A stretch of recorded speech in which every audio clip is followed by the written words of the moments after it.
Hi, I'm Patrick Palm, CEO and founder of Favreau, and this is the Learn from Leaders podcast. The background to these interviews is that Favreau clients are some of the most innovative and agile businesses out there. And it's used for collaborative planning by marketing teams, by product teams, HR, management teams. And what this means is that we get to know some truly inspiring people. So what we do in this podcast is that I invite them here for a conversation about something where they are true leaders, so we can all learn from it. Let's go. How you got started in the game industry and the path that brought you here. Yeah, thank you, Patrick. So my start in the game industry basically began when I was a young gamer on the Commodore 64. And I grew up playing games, and also then I migrated over to the demo scene. And the demo scene is actually the place where the game industry sort of sprouted from, or sort of was birthed from, both in Sweden and Finland and other countries as well. And back when I started 25 years ago in the game industry, there was only one game studio in Finland, and that's Housemarque, and they still exist. So I ended up founding the second game studio in Finland. That was, of course, Remedy, with a bunch of my demo scene friends. And since then, I have actually gotten a little nuts with founding game studios. I'm now setting up my seventh game studio, and so I guess I'm an entrepreneur in my DNA very deeply, and I'm actually the fourth generation entrepreneur in our family as well. So it kind of comes in the mother's milk as well.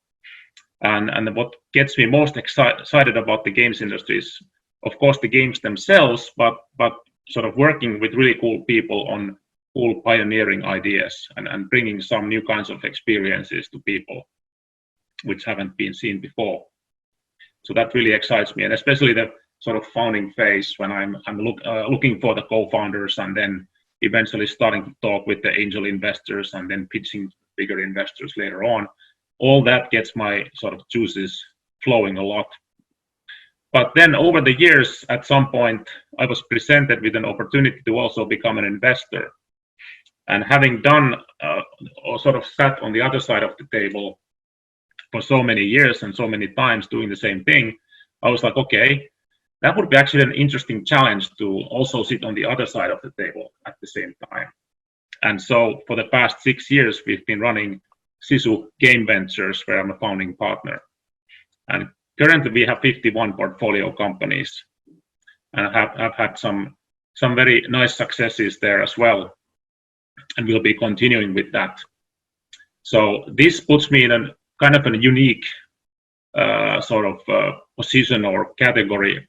So I'm an entrepreneur and an investor, both at the same time, which gives me a unique angle, or actually both of those angles, into everything that I'm doing or supporting through Sisu, or so it's a super exciting position to be in. And a lot of work, I guess. Oh yes, it feels like I have at least 50 jobs at the same time. And when you look at this from an investor point of view, I mean, what are the trends right now in the game industry that you find particularly exciting from an investor point of view?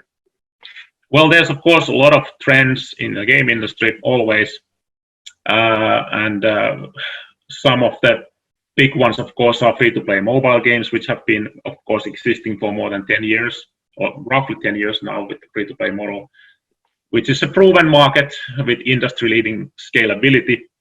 As you know, most of about half of the game industry is already free-to-play mobile games, and it's just growing all the time, bigger than any other sector of the game industry. For a while, we were very excited about VR games, but everybody knows where they are currently. And of course, all of these multiplayer, social kinds of virtual worlds are always very interesting. and user-generated content and these kinds of activities, especially when they're combined together. But what really always excites me the most is these sort of industry megatrends. So basically things which remove obstacles and make things more accessible to a super large crowd of people. I mean, like hundreds of millions of people, if not billions. So when the mobile phone was, or the sort of modern age smartphone was introduced a bit more than 10 years ago, that changed things a lot. Basically, everybody then had a chance to have a game console in their pocket. And so gaming became mass market, mainstream thing over the years. And then when free-to-play was introduced, that basically lowered the threshold and removed the final obstacle. So everybody was able to play all games.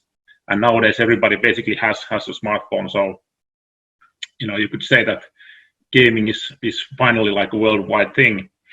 And by some estimates, there's about 2.5 or 3 billion people on this planet already playing games. And most of those people are playing on their phones. The sort of PC and console sector only is actually less than 10% of the whole industry in terms of amount of players. But the big one that I'm most interested in right now is cloud gaming. Because again, it's something that removes obstacles and makes games even more accessible than ever before. So I'm predicting that within the next 5 years, most gaming will actually move into the cloud. So games will be video streamed like movies are streamed on Netflix. And you can play games on any device, basically, on your TV at home or on your crappy laptop or your phone or your game console or whatever. And all of these games will look better than any game that has come before. And everything will be processed in the cloud. You don't need to buy expensive hardware at home anymore. You just pay some kind of monthly subscription fee, if even that, because I think free-to-play will take over that market eventually as well, making it extremely accessible for anyone. And how much, the latest startup here, Return, how much can you tell about that one? Well, actually, before I go into Return, I would like to say a few words about another company that we incubated here at Sisu called Mainframe Industries. As far as I know, it's the first cloud-native game development startup in the world. It was started about 2 years ago by some visionary Icelandic people who are behind the EVE Online MMO. And since we were good friends, they brought me into the loop. And eventually we started creating this company together. And during that process, I got very deeply into cloud gaming and started believing into it very sort of intensely. And I was there involved in a more sort of board level. And then last year, I decided that I need to be involved with cloud gaming, like personally myself, even more intimately, which is what sort of inspired me to set up the latest company, Return Entertainment. So we are also a cloud-native game startup, and we are working on something super cool at the moment, which I can't really say much about at this point in public. But when we can finally reveal something, probably next year, then people will see what we are working on. Very very exciting stuff, and super thanks for allowing me to be an early investor. So. I also see a lot of things happening on the tools and middleware side of things. I've done at least one investment that has to do with cloud gaming on that side. So I think we will see a lot of interesting things happening. So these were the trends, and when you look at an investment, what are the other things you're looking for? Well, whenever we are investing into new companies, we always look at the team and the individual members of the team. And one big thing which kind of sets us apart from some other investors is that we want to support people who are or want to become serial entrepreneurs. So what we are really investing in are these individuals and their careers in the game industry. Because usually the serial entrepreneurs end up being the most successful ones in this industry. And when we detect that, okay, there's someone up-and-coming talent that we believe will be here for the long haul and will probably eventually make it big, we will start investing in their first company without hesitation. Because even if that company fails, games come and go, companies come and go, but the individuals, they learn and they stay and they improve, and eventually they may skyrocket. So that's sort of a big part of our sort of mantra or thesis. Cool. And I was speaking about team here. I was of course happy that the team at Return started using Favreau. But quite a lot of the game startups actually do that, so it makes a lot of sense. I mean, just quickly, what was it that made it stick with the team?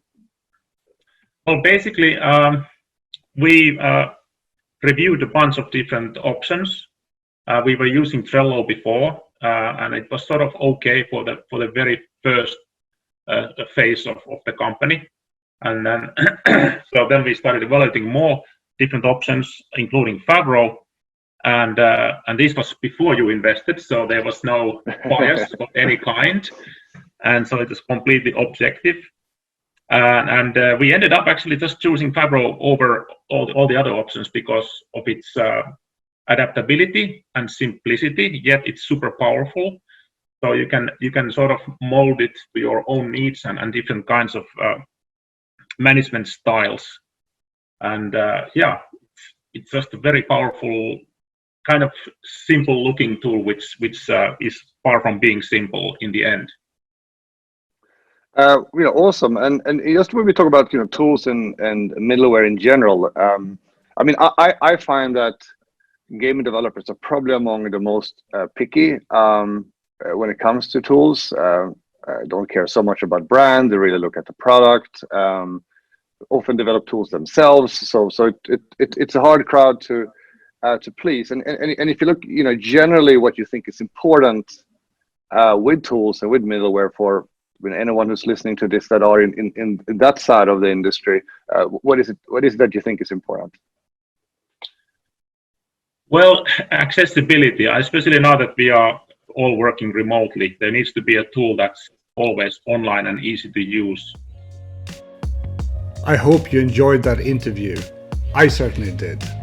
If you want to elevate yourself as a modern leader and help your teams become even more successful, then check out Favreau Academy at favreau.com.